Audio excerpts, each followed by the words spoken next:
पत्थर छेची हत्या अभियुक्त स्वामी थाना अटक। सुंदरगढ़ जिला तलसरा थाना डमकुड़ा गांव में घटी अभावन घटना। निज स्त्री को पत्थर छेची हत्या कर स्वामी। पारिवारिक कलह हत्याकांड होइछि।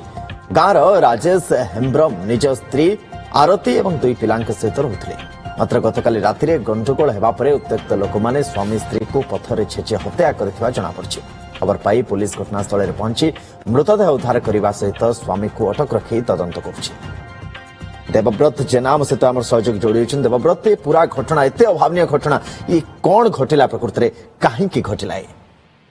देखु ये जो तलसरा थानार डमकुड़ा ग्राम जो रही राजेश हेम्ब्रम और स्त्री और दुई पिला जो दीर्घदिन सेठारे रही आसुले किंतु प्राय समय रे ये जो राजेश हेम्ब्रम रही अभियुक्त सी मद्यपान कर आसती घरे दुई स्वामी स्त्री मध्य गंडगोल हुए। ये घटना आज नुहे वर्ष वर्ष धरी चली आसी।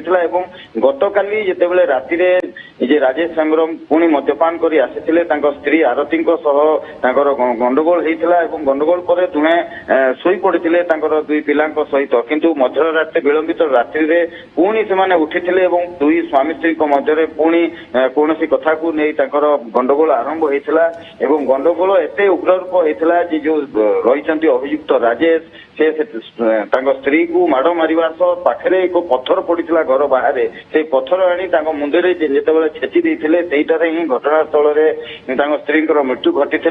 जदिओ पिला दुई पिला जड़े झील 13 वर्षर आउ जड़े 7 वर्षर पिला से शोई पड़ते किंतु गंडगोल शुणी से उठी किंतु राति जो पाख पड़ोशी कई आसी नथिले। सकाळ हवा परे जितेबाला स्थानीय तलसरा पुलिस को खबर देते तलसरा पुलिस सेठारे पहुंची जे अभियुक्त राजेश रही राजेश को पुलिस तार हेफाजत को नहीं बर्तमान तलसरा थाना रखी पचरा उचरा जारी रखी।